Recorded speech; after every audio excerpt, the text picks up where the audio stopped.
날이 갈수록 예수님을 알아가는 암과 예수님과의 깊은 사랑의 너비와 깊이와 높이와 넓이가 깊어져서 주님 더욱더 뜨겁게 사랑하고 주님과 친밀하게 교제하며 주님 뜻대로 살아가는 우리의 삶 되기를 원합니다. 말씀이 육신이 되어 우리 가운데 거하신다고 하신 주님, 이 시간 말씀으로 우리의 영혼 가운데 찾아오시는 주님과 깊이 만나게 하여 주시고 내 가정과 삶의 현장 가운데 말씀하시는, 그리고 내 삶 속에서 가지고 있는 문제 해답을 찾는 복된 시간 될 수 있도록 인도해 주실 줄 믿습니다. 지혜와 계시의 영을 성령님께서 부어주셔서 깨닫게 하여 주시고 들리게 하여 주시며 가슴에 새겨지게 하여 주시옵시고 이 말씀이 살아서 나를 움직여가는, 그리고 말씀대로 열매 맺는 복된 삶을 살 수 있도록 인도하여 주옵소서. 믿고 감사하며 예수님 이름으로 기도합니다. 아멘. 한 분 한 분을 우리 예수님의 이름으로 사랑하고 축복합니다.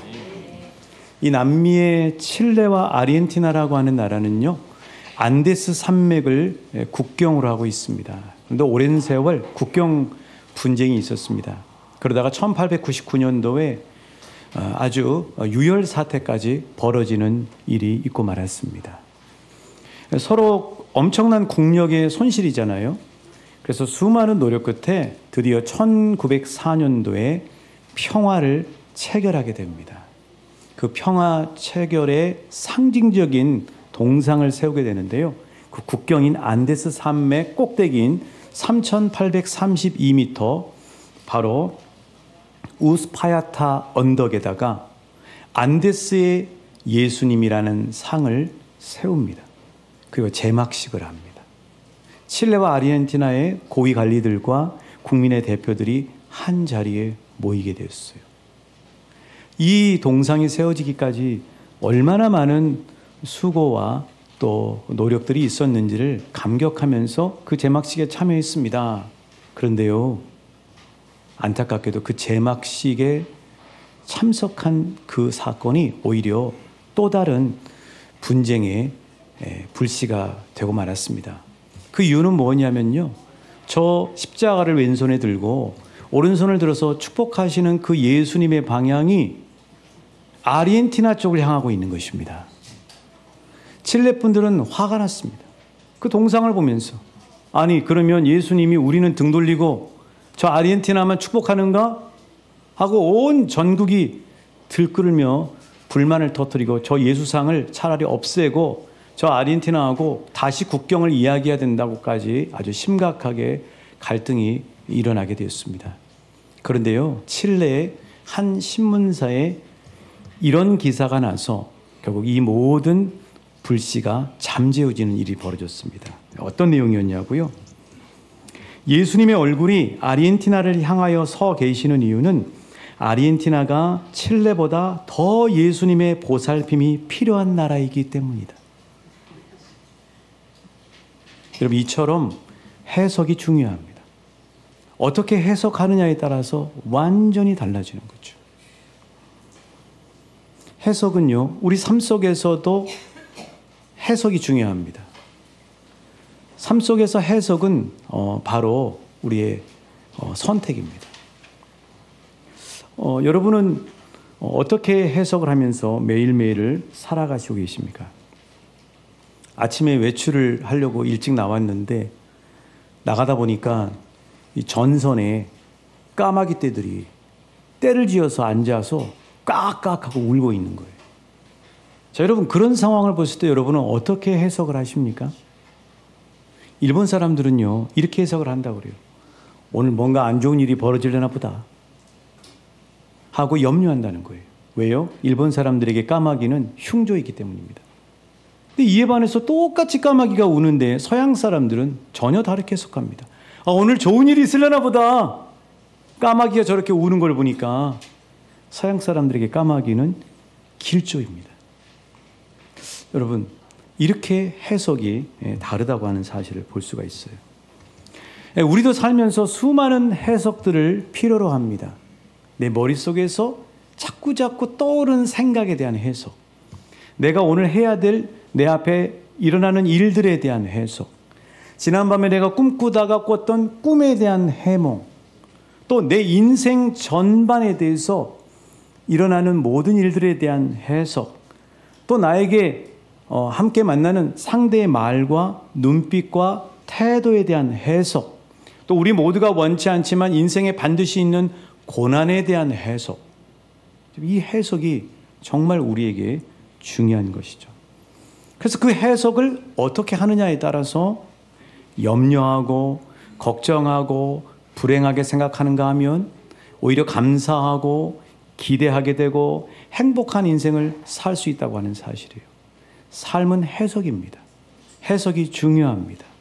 해석은 선택입니다. 여러분, 어떤 해석을 선택하시면서 매일매일을 사시고 계십니까? 대신방 기간인데요, 어떤 성도님이 그러시더라고요. 자꾸 거듭돼서 나오는 꿈이 있는데 목사님, 이 꿈이 무슨 뜻인지 좀 알려주세요 하고 꿈의 해몽에 대해서 물으시기도 하시더라고요. 오늘 이 말씀을 전하는 시편 119편의 기자도 바로 자신의 인생 속에서 해석이 필요한 상황임을 이야기하고 있습니다. 어떤 이유인지는 모르지만 어려운 상황을 겪고 있는데 지금 눈이 빠지게 하나님의 도움을 구하고 그리고 하나님의 구원을 기다리다 지쳐서 있는 상황이라고 고백하고 있기 때문입니다. 81절을 한번 보실까요? 나의 영혼이 주의 구원을 사모하기에 어떻게 됐다고요? 피곤했대요. 82절에 보시면 나의 말이 주께서 언제나 나를 안위하실까? 내 눈이 주의 말씀을 바라기에 피곤하니이다. 기다리다가 눈이 빠질 정도로 피곤한 상황 가운데 있다는 것입니다. 그래서 결국 83절에 보시면 자신의 처지를 비유적으로 이야기하는데 연기 속에 가죽 부대 같대요. 여러분, 연기 속에 가죽 부대 같다는 얘기는 뭐냐면 쭈글쭈글해졌다는 얘기입니다. 염려로 완전히 오그라들어 있는 상황에 처하고 있다는 사실이에요. 이 얘기는요, 시편 119편 기자의 얘기만은 아닙니다. 내가 하나님을 믿는데 왜 이런 일이 벌어져? 왜 내 몸이 이렇게 자꾸 아프지? 왜 이런 고난이 나에게 찾아올까? 왜 나름대로 한다고 하는데 이렇게 힘든 일들이 계속되는 거야? 왜 번번이 하는 일마다 잘 안 되고 낙방을 하는 거야? 언제까지 기다려야 돼? 여러분, 이 이야기는요, 바로 저와 여러분의 이야기예요. 근데 이런 상황에서 시편 기자는 뭘 붙잡았다고요? 우리 다시 한번 81절부터 83절까지 우리 말씀으로 확인해 보십니다. 시작. 나의 영혼이 주의 구원을 사모하기에 피곤하오나 나는 주의 말씀을 바라나이다. 나의 말이 주께서 언제나 나를 안위하실까 하면서 내 눈이 주의 말씀을 바라기에 피곤하니이다. 내가 연기 속에 가죽 부대같이 되었으나 주의 율례들을 잊지 아니하나이다. 시편 기자는 죽기 살기로 하나님의 말씀을 붙잡았다는 사실이에요. 왜 하나님의 말씀을 붙잡았을까요? 해석을 올바르게 하기 위해서. 그 말씀을 붙잡지 않고 그 상황들을 생각하면 어떻게 된다고요? 어떻게 해석이 된다고요? 자, 85절 말씀이죠. 시작. 주의 법을 따르지 아니하는 교만한 자들이 나를 해하려고 웅덩이를 판나이다. 그러니까 말씀을 붙잡지 않으면 웅덩이, 다른 말로 얘기하면 덫, 함정에 빠진다는 거예요. 주의 이 법을 따르지 아니하는 교만한 자들이라고 하는 사람들은 누구냐면 하나님을 모르는 사람들, 또 언제나 호시탐탐 노려서 우리를 쓰러뜨리고 무너뜨리려고 하는 악한 대적 사탄 마귀들이 하는 얘기. 하나님의 말씀을 붙잡지 않으면 사람들이 하는 이야기로 해석을 해버린다는 거예요. 자기 삶을. 아니, 마귀가 그 틈을 노려서 나를 함정에 빠뜨리려고 하는 해석을 채택할 수도 있다는 사실이에요. 그래서 시편 기자는 자신이 고난의 상황에서 하나님의 구원을 기다리는 것이 힘들고 기다리다 지쳤지만 자신이 안간힘을 다해서 하나님의 말씀을 붙잡는 이유는 올바른 해석을 받기 위해서라는 거예요. 올바른 해석을 하지 못하면 오히려 원망하고요, 불평하고요, 그러다가 하나님을 등지는 함정과 나락으로 떨어질 수 있기 때문이라는 사실이에요. 여러분, 삶은 해석입니다. 해석이 중요해요. 해석은 선택입니다. 그 대표적인 얘기가 바로 우리가 잘 아는 12정탐꾼의 이야기예요. 애굽으로부터 나온 이스라엘 백성들이 이 광야 생활을 한 지 13개월, 열흘 정도 지났을 때 바로 가데스바네아라고 하는 곳이 있었는데 각 지파에 12명의 족장들을 뽑아서 바로 하나님께서 주시겠다고 하시는 약속의 땅에 40일 동안 정탐을 하고 돌아오게 됩니다. 이스라엘 백성들에게 기다리고 그리고 12정탐꾼의 보고가 정말 중요한 이유는 광야의 그 힘든 살이를 버티고 힘든 이유가 뭐냐면 바로 약속의 땅이 있었기 때문이에요. 그 땅이 어떤가가 매우 중요한 거예요. 10명의 정탐꾼이 와서 보고합니다. 여러분, 어떻게 보고하죠? 우리가 가서 보니 그 땅은 거칠은 땅입니다. 우리를 삼키는 땅입니다. 뿐만 아니라 그 땅에는 우리보다 덩치가 훨씬 큰 거인들이 살고 있습니다. 도저히 그들이 볼 때 우리는 메뚜기 같아서 우리는 그 땅을 차지할 수 없습니다 하고 이야기를 해버린 거예요. 여러분, 그 얘기를 듣는 백성들이요, 순식간에 다 원망, 불평, 낭만과 절망 가운데 빠지고 말죠. 그 백성들은 순식간에 멘붕 상태에 빠지고 맙니다. 근데 이 얘기를 듣던 똑같이 40일을 정탐했던 여호수아와 갈렙은 전혀 다르게 보고합니다. 아닙니다. 그 땅은 좋은 땅입니다. 그 땅은 아름다운 땅입니다. 우리 말씀으로 확인해 보죠. 민수기 14장 7절 8절 말씀입니다. 시작. 여호와께서 우리를 기뻐하시면 우리를 그 땅으로 인도하여 들이시고 그 땅을 우리에게 주시리라. 이는 과연 젖과 꿀이 흐르는 땅입니다. 다만 여호와를 거역하지는 말라. 또 그 땅 백성을 두려워하지 말라. 그들은 우리의 먹이라. 그들의 보호자는 그들에게서 떠났고 여호와는 우리와 함께 하시느니라. 그들을 두려워하지 말라 하나. 여러분, 10명의 정탐꾼과 여호수아와 갈렙의 보고 내용이 다른 이유는 뭐예요? 땅이 달랐습니까? 기간이 달랐나요? 뭐예요? 해석의 차이. 어떤 해석이요? 여호수아와 갈렙은 선하신 하나님께서 기뻐하시며 하나님께서 우리에게 좋은 땅을 주시지 않겠느냐? 하나님께서 그 땅을 정복할 수 있도록 우리를 도와주시지 않겠느냐? 선하신 하나님이라고 하는 눈과 마음으로 그 땅을 정탐하고 바라봤다는 사실이에요. 그럼 여호수아와 갈렙이 선하신 하나님으로 그 땅을 볼 수 있었던 비결이 뭐예요? 말씀이에요. 어디 말씀이냐고요? 출애굽기 3장 8절의 말씀이에요. 이 말씀은요, 하나님이 모세를 통해 이스라엘 백성들에게 하신 말씀이죠. 말씀 확인해 볼까요? 시작. 내가 내려가서 그들을 애굽인의 손에서 건져내고 그 땅에서 인도하여 아름답고 광대한 땅, 젖과 꿀이 흐르는 땅, 곧 가나안 족속, 헷 족속, 아모리 족속, 브리스 족속, 히위 족속, 여부스 족속의 지방에 데려가려 하노라. 여호수아와 갈렙은 하나님이 모세를 통해서 해주신 말씀을 듣고 그걸 그대로 가지고 광야를 통과한 거예요. 40일 동안 약속의 땅을 정탐하면서도 그 말씀, 암송했던 이 출애굽기 3장 8절의 말씀을 가지고 계속해서 그 땅을 정탐했던 거예요. 말씀에 붙들렸더니 선하신 하나님의 눈으로 보고 해석하더라고 하는 사실이죠. 여러분, 관건은요, 해석입니다. 삶은 해석이에요. 해석이 중요합니다. 해석은 선택이에요.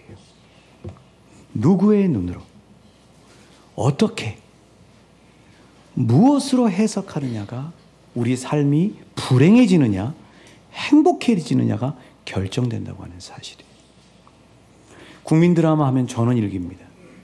이 전원일기, 일용엄마로 국민적 사랑을 받았던 우리 김수미 씨가 작년 10월에 갑작스럽게 우리 곁을 떠나게 됐습니다. 참 다행스러운 것은 이분이 늦지막히 예수님을 믿게 되고 전국을 다니면서 교회를 다니면서 여러 강연 자리에서 예수님을 간증하고 다니셨어요. 또 솜씨가 좋으시잖아요. 김치를 잘 담궈가지고 많은 좋은 일을 하셨습니다. 그리고 갑작스럽게 떠나셨어요. 많은 사람들이 그리워하고 또 애석해 했습니다. 이 함께 오랫동안 동료로 지냈고 누구보다도 두터운 친밀감을 가졌던 김혜자 씨가, 이 김수미 씨가 이 땅을 떠난 지 얼마 안 돼서 카톡에다가 이렇게 문자를 했다고 해요. 수미야, 어디야? 수미야, 수미야 보고 싶다. 얘기해줘. 근데 잠시 후에 이런 카톡의 답변이 왔어요. 천국에 잘 도착해서 이제 편안해요. 너무 마음 아파하시지 마세요. 먼 훗날 우리 웃으면서 다시 만나요, 언니. 여러분, 이 답변은 바로 그의 며느님이 어머니를 대신해서 한 답변입니다. 이 답변이 사실이에요. 우리는 죽으면서 끝나지 않습니다. 우리는 영원히 삽니다. 예수 믿는 우리는 천국에 갑니다. 하나님 앞에 가요. 이 답변을 할 수 있는 이유는 뭐냐면 바로 죽음을 잘 해석했기 때문에, 죽음을 천국과 부활의 소망으로 해석했기 때문이에요. 그래서 이렇게 답을 할 수 있는 겁니다. 여러분, 예수를 믿으면서도요, 죽음이 끝이라고 생각하고 해석하는 사람들이 있어요. 그러니까 죽음이 두려운 거죠. 그러나 예수 믿는 사람은 우리 예수님 말씀하신 요한복음 11장 25절 26절의 말씀처럼 예수께서 이르시되 나는 부활이요 생명이니 무릇 나를 믿는 자는 죽어도 살겠고 무릇 살아서 나를 믿는 자는 영원히 죽지 아니하리라 말씀하시는 것처럼 우리는 죽음이 아니라 죽음은 천국이고 바로 부활 소망 가운데 거하는 줄 믿습니다. 여러분, 그래서요, 인생을 바르게 해석하려면요, 하나님을 알아야 됩니다. 예수님을 만나야 인생을 바르게 해석할 수 있어요. 진리의 영이신 성령님을 통해서 말씀을 붙잡아야 매일매일 삶 속에서 끊이질 않고 일어나는 수많은 일들을 올바르게 해석할 수 있어요. 토종 비결이나 최첨단을 달리는 과학과 또 철학은 사람들에게 때로 유용할 수도 있지만, 그러나 우리 인생의 시작과 끝뿐만 아니라 우리 인생에서 매일 일어나는 일들을 전혀 해석할 수가 없어요. 과학은 그냥 일어나는 현상일 뿐이죠. 우리가 어디서 왔는지, 우리가 어디로 가는지, 내 인생에서 고난은 무엇을 의미하는지를 과학은 전혀 이야기를 못 해줘요. 누가 이야기를 해줘요? 하나님이 얘기해줘요. 말씀이 우리에게 매일매일 해석해 준다고요. 우리 한번 말씀을 확인해 볼까요? 내가 어디서 왔고 어디로 가는가. 여러분, 자녀가 나에게 엄마 나는 어디서 왔어요? 나는 어디로 가요? 하고 물으면 과학적인 지식 가지고는 전혀 얘기를 못합니다. 이 말씀을 대셔야 돼요. 어디서 왔는지 이사야서 43장 1절이죠. 시작. 야곱아 너를 창조하신 여호와께서 지금 말씀하십니다. 이스라엘아 너를 지으시니까 말씀하시느니라. 너는 두려워하지 말라. 내가 너를 구속하였고 내가 너를 지명하여 불렀나니 너는 내 것이라. 어디서 왔어요? 하나님이 지으셨어요. 하나님으로부터 왔어요. 우리 손주가 물어보면 할아버지 나 어디서 왔어? 하나님이 너를 지으셨어. 성경에 보면 이사야 43장 1절에 보면 하나님이 너를 지으셨어. 하나님이 너를 창조하셨어. 너는 하나님의 것이야. 하나님으로부터 왔어. 그럼 할아버지 어디로 가요? 그럼 로마서 11장 28절 말씀으로 38절 말씀으로 답을 해 주셔야 되죠. 시작. 이는 만물이 주에게서 나오고 주로 말미암고 주에게로 돌아갈지라. 그에게 영광이 세세 있을지어다. 아멘. 어디로 가요? 주님께 가는 겁니다, 여러분. 믿습니까? 주님께 간다고요. 성경은 해석을 해주잖아요. 이 세상 사람들이 그토록 그리워하는, 알고 싶어하는 어디서 왔고 어디로 가는지, 인생은 나그네 길, 무슨 노래도 있잖아요. 답이 없다고요. 그러나 하나님은, 예수님은, 성경은 우리에게 분명하게 어디서 왔고 어디로 가는지를 명확하게 해석해 준다고요. 여러분, 하나님을 알면 내가 무엇을 위해 살아야 될지, 어떻게 살아야 될지도 다 해석해 주십니다. 자, 로마서 14장 7절 8절 말씀이죠. 같이 읽어보실까요? 시작. 우리 중에 누구든지 자기를 위하여 사는 자가 없고 자기를 위하여 죽는 자도 없도다. 우리가 살아도 주를 위하여 살고 죽어도 주를 위하여 죽나니 그러므로 사나 죽으나 우리가 주의 것이요. 무엇을 위해 살아야 돼요? 주를 위해 살아야 됩니다. 그게 남는 일이에요. 그게 인생에 남는 장사라는 거예요. 하나님을 알고 하나님의 말씀을 붙잡으면 우리의 과거와 오늘 현재와 미래가 다 해석이 되고 꽤 맞춰지면서 올바르게 해석을 할 수 있습니다. 여러분, 바로 요셉이 그런 거예요. 요셉이 누구로부터 배신을 당해서 팔렸어요? 형들에게 팔렸어요. 여러분, 그 요셉이 자칫 잘못했으면 평생 형들의 그 배신감 그걸 가지고 내가 가만두나 봐라. 내가 반드시 너희들에게 되갚아주고 말겠다 하고 복수심에 사로잡혀서 자기 자신을 핥히면서 살았을 거라. 하나님이 우리에게 상대를 용서하라고 하는 이유는 실은 상대를 위한 것보다 나를 위한 거예요. 상대를 향한 미워하는 마음이 있으면 내 스스로가 내 자신을 핥힙니다. 그래서 그걸 무력화시켜 버리라는 거예요. 그 핥히는 것들을 없애버리라는, 그게 바로 예수님이 70번이라도 7번씩 용서하라고 말씀하시는 겁니다. 여러분, 요셉은 그렇게 살 수 있었어요. 그런데 그 요셉은 하나님을 만났고 하나님의 말씀을 붙잡으니까 오히려 형들에게 복수심으로 안 갚은 게 아니라 두려워 떨고 있는 형들에게 위로해주고 그들에게 안심을 시켜줍니다. 창세기 45장 5절 그리고 7절 8절 말씀입니다. 요셉이 뭐라고 했는가? 시작. 당신들이 나를 이곳에 팔았다고 해서 근심하지 마소서. 한탄하지 마소서. 하나님이 생명을 구원하시려고 나를 당신들보다 먼저 보내셨나이다. 내가 그냥 눈으로 볼 때는 형들에게 미움받아서 미디안 상인들에 의해서 애굽의 보디발 장군의 집에 노예로 팔려온 것 같이 보이지만 그게 아니고 내가 하나님을 만나보니까 하나님께서 내 인생을 해석해 주는데 그게 뭐냐면 우리 민족이 가뭄에 어려움을 겪을 것 같아서 나를 구원하기, 하나님이 우리 민족을 구원하기 위해 나를 보내셨다는 사실이에요. 상처가 아니잖아요. 승화가 돼버렸잖아요. 자, 7절 8절 말씀도 시작. 하나님이 큰 구원으로 당신들의 생명을 보존하고 당신들의 후손을 세상에 두시려고 나를 당신들보다 먼저 보내셨나니 그런즉 나를 이리로 보낸 이는 당신들이 아니요 하나님이시라. 하나님이 나를 바로에게 아버지로 삼으시고 그 온 집의 주로 삼으시며 애굽 온 땅의 통치자를 삼으셨나이다. 과거와 현재와 미래가 해석이 돼버리잖아요. 하나님을 만나니까, 하나님의 말씀으로 보니까 해석이 돼버리잖아요. 건강한 내면이 되는 거죠. 평생 원한 복수심, 그거에 의해서 사는 인생이 아니에요. 승화돼버리는 인생, 성숙해버리는 인생이 되잖아요.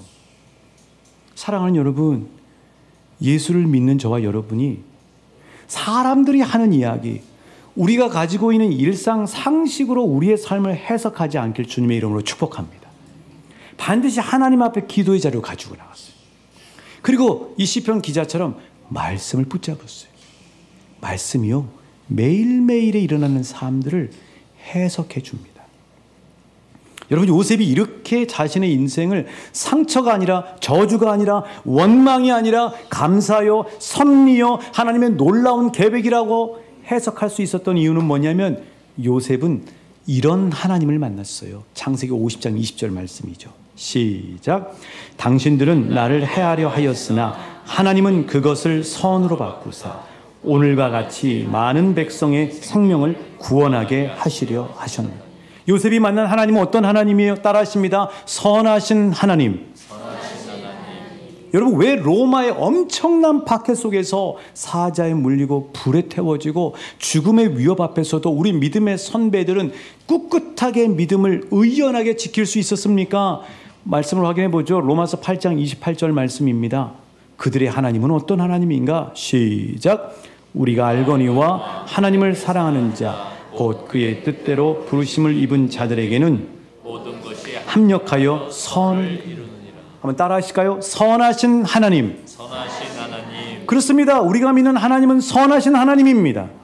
여러분, 선하신 하나님을 신뢰하셔야 돼요. 그러면 고난이 해석이 돼요. 아, 이 고난이 저주가 아니구나. 아, 내 몸에 이 질병이 저주가 아니구나. 하나님의 놀라운 계획이 있구나. 하나님의 선하신 뜻이 있구나. 제가 리더십 세미나를 참여하면서 이 인생 그래프를 이렇게 그립니다. 이렇게. 우리 언제 한번 할 거예요. 여기서 노란색은 평범하고 기쁜 일이고요. 빨강색은 고난, 어려운 일이에요. 그리고 밑에다가 하나님 앞에서 묵상을 합니다. 그때는 몰랐는데요. 그 안에 놀라운 하나님의 섭리와 계획이 있어요. 저는 깜짝 놀랐어요. 제 인생 그래프를, 지금까지 살아온 인생 그래프를 쭉 이렇게 추적하면서 그려보니까 놀라운 사실은 하나님께서 제 삶의 형통함뿐만 아니라 불통함, 또 어려운 일뿐 아니라 기쁜 일 모두를 통해서 하나님께서 저를 성숙시켜 왔고 제 믿음을 성장시켜 왔다는 사실을 발견하게 됐어요. 하나도 쓸모없는 내 인생의 삶이 없어요. 하나님, 선하신 하나님 앞에서 내 인생을 들여다보니까 내 인생에 쪼각쪼각 났던 것들이 전부 다 꿰맞춰지면서 나를 향한 하나님의 놀라운 계획을 발견하게 돼요. 감사하게 돼요. 아, 하나님 날 이렇게 성숙시켜 오셨구나 하는 사실을 깨닫게 되는 거죠. 사랑하는 여러분, 그래서 말씀을 붙잡고 선하신 하나님으로 모든 것들을 해석하시길 주님의 이름으로 축복합니다. 삶은 해석입니다. 해석이 중요합니다. 해석은 선택입니다. 자, 나에 대한 해석을 적용해 볼까요? 이젠 적용입니다. 자, 나를 세상적인 방법으로 해석하면요, 이렇게 해석을 합니다. 내 재산, 내 직장, 내 외모, 내 학벌 가지고 해석을 해요. 그런데 말씀으로 해석하고 하나님 앞에서 해석하면 나는 천하보다 귀한 영혼이에요. 예수님짜리 인생입니다. 존귀한 하나님의 자녀예요. 해석이 달라지잖아요. 뿐만 아니라 여러분, 우리 자녀를 잘 키우기를 원하시죠? 부모가 세상적인 해석으로 아이들에게 해버리면 그게 말로 나가면 아이를 말로 세워줘야 되는데 오히려 아이에게 상처를 줘버리는 거예요. 레나 마리아 아시죠? 여러분, 이 분 아시죠? 지금은 이제 어른이 되고 결혼을 하셨어요. 찬양으로 전 세계를 다니면서 하나님을 간증하는 위대한 인생이잖아요. 저 레나 마리아가 저렇게 위대한 인생이 될 수 있었던 이유는 뭐냐면요, 바로 하나님의 마음으로 해석하는 성숙한 부모님이 계셨기 때문이에요. 그 어머님이 산부인과에 가서 예정일이 돼서 아이를 출산하게 된 거예요. 근데 세상에 갑자기 의사와 간호사들이 소곤소곤하면서 빨리 아이를 다른 데로 데려가라는 거예요. 왜요? 손발이 온전치 못했기 때문에. 심지어는 의사가 폐기 처분하라고까지 얘기를 했어요. 그런데 레나 마리아의 어머니는 그걸 빨리 눈치채고 이렇게 얘기했답니다. 아닙니다. 하나님께서 그 연약한 아이를 나에게 맡겨주시고 우리 가정에 맡겨주신 게 감사합니다. 이렇게 해석을 한 거예요, 여러분. 그래서 레나 마리아가 자신이 그렇게 위대한 인생이 될 수 있었던 이유를 저렇게 얘기하잖아요. 부모님은 내 삶과 제가 하려는 일을 즐길 수 있게 만들어 주셨습니다. 부모님이 해석을 잘하면 자녀를 자꾸 세워줘요, 말로. 부모님이 세상의 관점으로 자꾸 아이를 해석하면 공부 가지고 자녀를 자꾸 무너뜨리고 아이에게 상처를 주는 거죠. 해석이 이렇게 중요해요.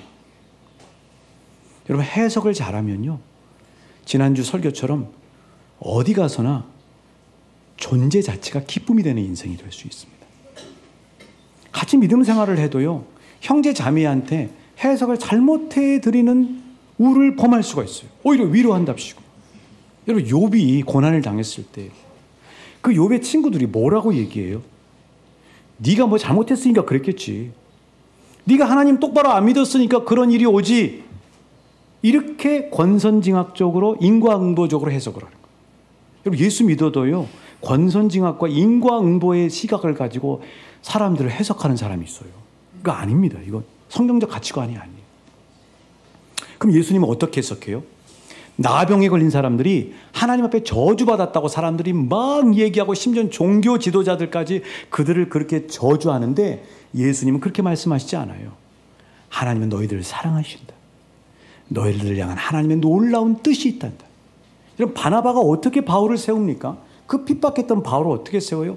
하나님이 너를 사랑하셔. 괜찮아. 하나님의 귀한 뜻이 있어. 그때까지 함께 기도하자 하고 세운 거예요. 해석이 중요합니다. 해석은 선택이에요. 선하신 하나님. 하나님의 말씀을 붙잡을 때 비로소 해석을 제대로 할 수 있어요. 사랑하는 여러분, 우리 형제 자매들 가운데 때로 고난 때문에 도저히 자신의 삶을 이해하지 못하고 어려움 가운데 있는 이들에게 하나님이 저와 여러분을 형제 자매로 붙인 이유는 그들에게 바나바가 되고 예수님의 눈과 마음으로 그들에게 세워주고 성경적으로 하나님의 마음으로 선하신 하나님의 눈으로 해석하고 그걸 전달해 달라고 저와 여러분을 세웠다는 사실을 기억하시는 한 분 한 분 되시길 주님의 이름으로 축복합니다. 오늘 살면서 저와 여러분은 어떤 해석에 지배받고 사십니까? 어떤 해석을 자꾸 선택하시고 계세요? 어떤 해석이 습관화되어 있습니까? 사랑하는 여러분, 이 시간 하나님은 저와 여러분에게 말씀하십니다. 선하신 하나님의 눈으로 해석해라. 나의 눈과 나의 마음으로 너 자신뿐만 아니라 가족들과 형제 자매들과 모든 사건들을 해석해라. 말씀으로 해석해라. 그러면 제 아무리 고난이 와도 그것이 감사로 고백이 되고 그것을 통해서 더 깊은 믿음을 소유하게 되는 세상에서 가장 행복하고 복된 인생들 될 줄 믿습니다.